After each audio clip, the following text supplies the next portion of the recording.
Hi. So this question about how best to give is something that I've thought about a lot, and the organization that I founded and that I'm the president of, Giving What We Can, has been set up to really address. And this is something that we've spent literally thousands of hours trying to answer, and that's sadly still not enough time to answer it in its fullest detail, but it is enough time to make some inroads and to be able to share quite a bit of what we've found. I'm also a research fellow in philosophy at the University of Oxford. So I originally became interested in charity when I would have discussions as an undergraduate with my friends, and these discussions would go into the night as they do, and I was quite idealistic, and my friends would end up saying, well, if you think that, why don't you give all your money to help people starving in Africa, or some other cliche like that.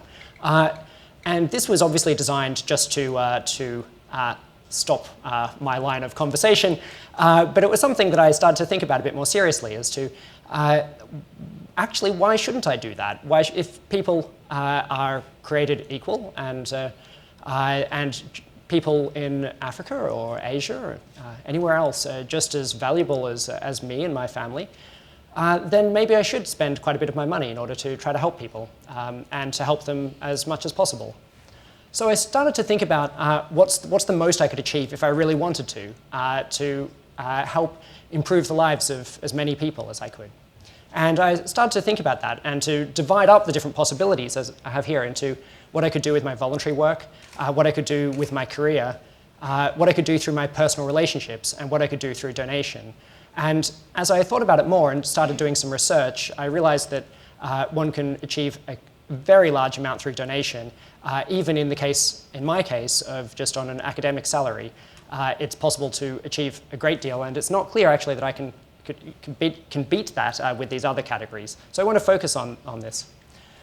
So I worked out that I would earn about £1.5 million over my life, and that if I really wanted to give away as much of that as possible, that I would be able to keep about £500,000 and still have the kind of quality of life that I had as a grad student.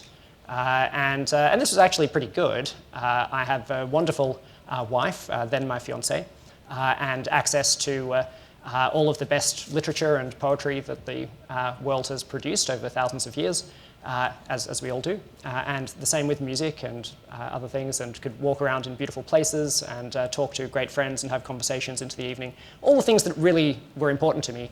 And so there was this possibility that I could have all of that, but still actually be able to donate about £1 million. And so by putting it into those terms, it made me think more seriously about it. Instead of donating in dribs and drabs, once I saw it as this large amount, it really made it clear that it was worth putting in some time to work out how best to donate that. And as I say, there are many ways that one could use this to help people. I'm going to focus, in this case, on health and the health of people in poor countries in particular, as that's somewhere where I think it can be, there is the best evidence as to extremely effective charity. So a big question here, and this is really what I'm going to focus my talk on, is what metric or what way of measuring this? How should we think about the impact that one can have, and how can we compare different things? And there's something which is often talked about in this context, which is the percentage spent on overheads or administration. So they'll say that a particular organization spends only 10% of its money on administration and 90% on program costs, for example. I think that that's an interesting statistic, but ultimately it's not very valuable for making these choices. And there are multiple reasons for this. One of them is that the administration costs can actually be very important to running a charity very effectively. It could be that they should be spending more on administration than they are, and they should be better administered. But another reason is that what matters more than that is what they're actually spending that 90% or 80% or whatever on. What is it that they're actually doing? And here is, I think, the key question, which is, for a given donation, so suppose you're thinking of donating £10,000 or £100,000 to a particular organization, what will they do with that? What's going to come out of that? So what difference will there be, and how much benefit will people receive? And there is a lot of research on this, and a lot of academic research. I've talked extensively about this. I'm advising the World Health Organization on the ethics of global health.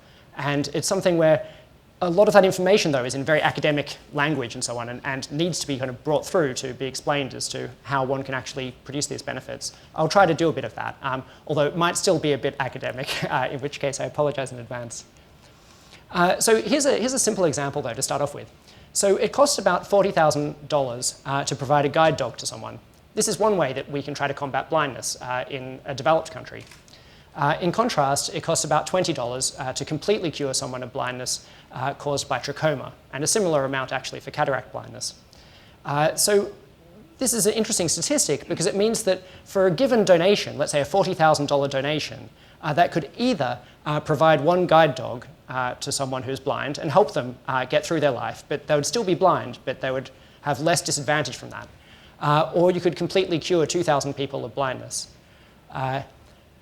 So this is an example of the kind of disparities you can get in terms of impact. It would seem to me to be better to be completely cured of blindness than to just have a guide dog, and then better to help thousands of people rather than just a single person. So there are often these very large disparities. But we can take this idea potentially further. In this case, I use blindness, but we want to compare more broadly, not just people suffering from exactly the same condition. I'm going to try to make it broad enough that it can cover everything to do with health. That's still not broad enough to make all the choices that you'd want to make, but hopefully I can illustrate some of these things.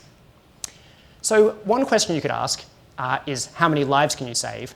But this has a major problem with it, which in public health they say no one's ever saved a life.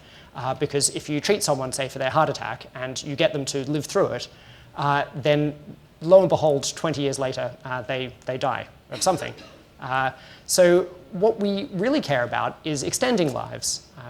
And it really matters whether we extend them by one day, so we just, or whether we extend them by many years. So you could change it to a question about how many life years can we save, and that would be a much better question.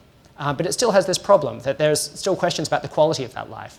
For example, in some cases, someone might be diagnosed with a form of cancer and have to choose whether to have a very intensive, invasive therapy, which would mean they'd have longer to live, but the quality would be lower. And so people make these trade-offs between the quality and the quantity of life. And there are also many cases where we have some kind of therapy which takes someone, it doesn't extend their life at all, but it improves it. For example, if the case of curing someone's blindness. So we want to be able to include those things too. And so the question that is normally asked in public health here in the UK and also in global health is how many life years adjusted for their quality can we save, or quality adjusted life years. And they often call these QALYs. So I'm going to talk about this concept a bit, but you can think of it as a year of healthy life is the rough and ready way to think about it. Let's see if we can get the next slide. Okay, so here's a rough schematic as to what's going on here. So the idea is this is a life, and we're thinking about the quality of this person's life over time. And it has its ups and downs as their health gets worse, they get sick, and then they recover, and so on. Eventually they die, in this case at about 75. And the idea is we want to think about how many years of life do they have, and how high quality was it. And we want to think about the area under this graph is what's going on there. And so a simple kind of example is the two different ways you can improve someone's life in this case. The first is by improving the quality of their life during that period, and the second is by extending their life. And that you measure how these things compare by the area of these things. And they calibrate all of these things mathematically through a whole lot of survey questions and things, which I won't bore you with, but there are answers to all of this. And it's not really meant to be a precise measure, it's meant to be a rough and ready measure, but that will be enough to actually make some really interesting progress. And the real benefit of them is they allow us to compare apples and oranges, at least within health, to compare different types of ways of improving people's health. Now, one can ask, what is a QALY worth? What is one of these quality adjusted life years worth? The NHS uses this measure, and they say that they're prepared to fund a new drug if it costs less than £20,000 for each of these life years that it produces. Now, there are 8,760 hours in a year, so this comes to about £2.30 per hour.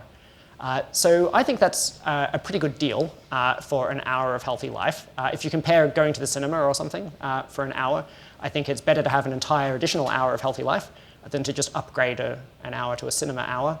I think that a year of healthy life is worth at least this much, and I think most people would agree with that.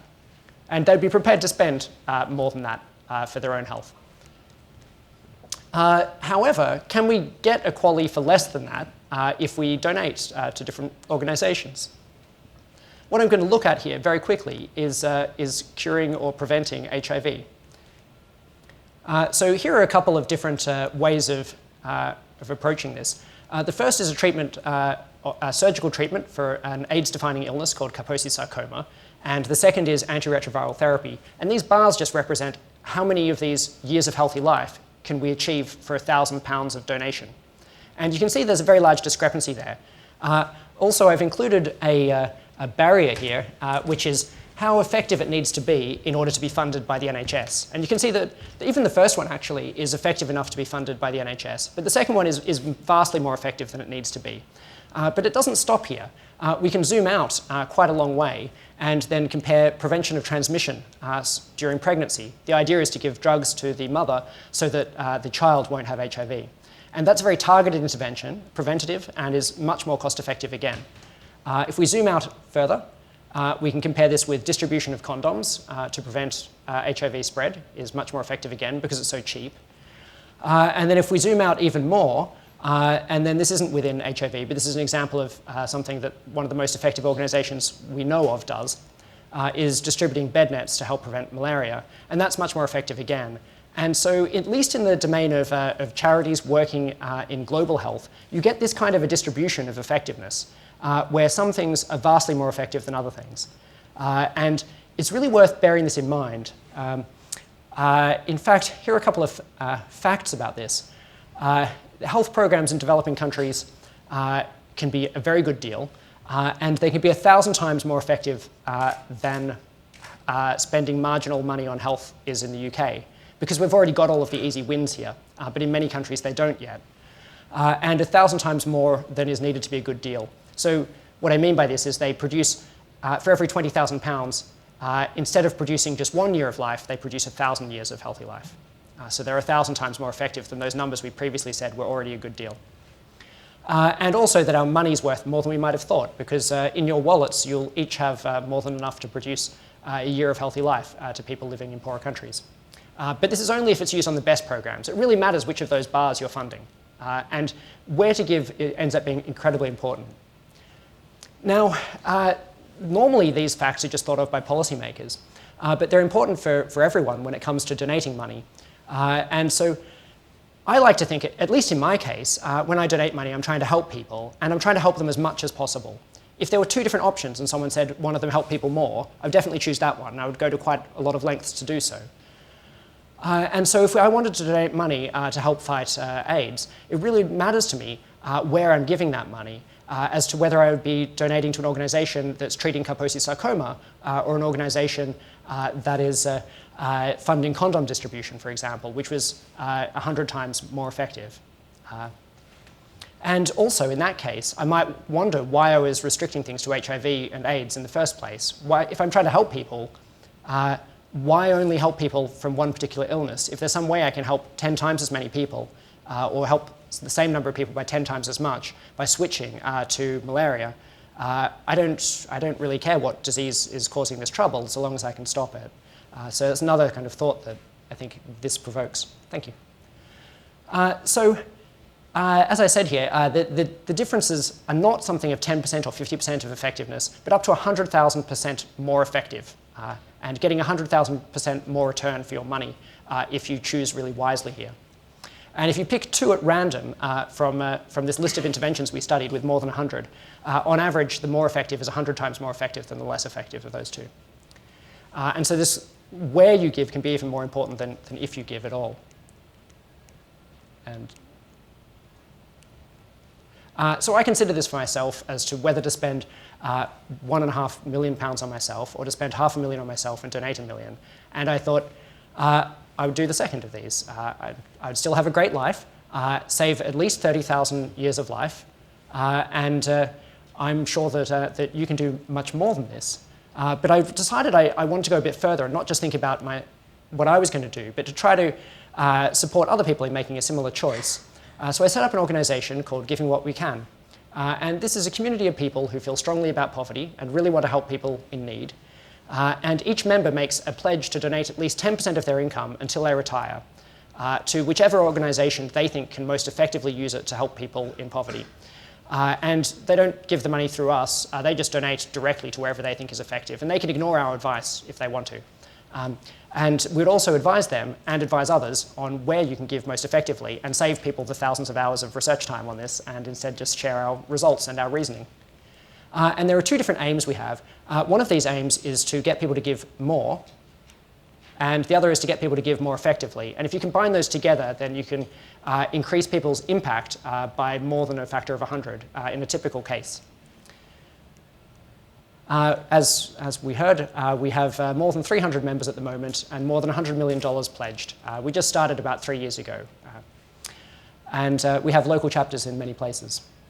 So to conclude, some charities help people thousands of times more than others.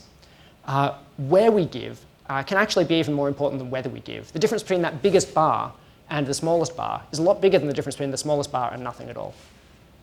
And that using metrics such as this quality adjusted life year can allow us to make comparisons between quite different things, which can allow us to see the magnitude of the differences which are there, even if that measure might be off by a little bit. Maybe we don't know exactly how bad it is to be blind, with some uncertainty about that. It's not going to be a factor of 1,000 that we're off by, but that's how big these differences can be. And so using these things, we can have hundreds of times more impact. So if you want to know more about our particular recommendations, then you can go to our website, givingwhatwecan.org, or you can email us, and also just talk to me after these talks in the reception. And I'm very happy to take you through a few examples and to give you some information about a particularly promising organization or giving opportunity that we've just recently found. Thank you. Thank you, Toby. Toby.